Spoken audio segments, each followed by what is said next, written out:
Did you know that the mistletoe bird, native to Australia, plays a crucial role in spreading plant seeds?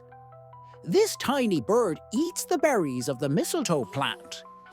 But here's the twist.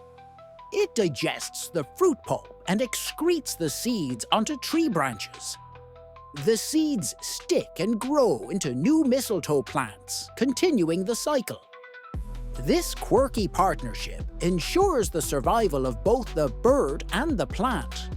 Without the mistletoe bird, these plants might struggle to thrive.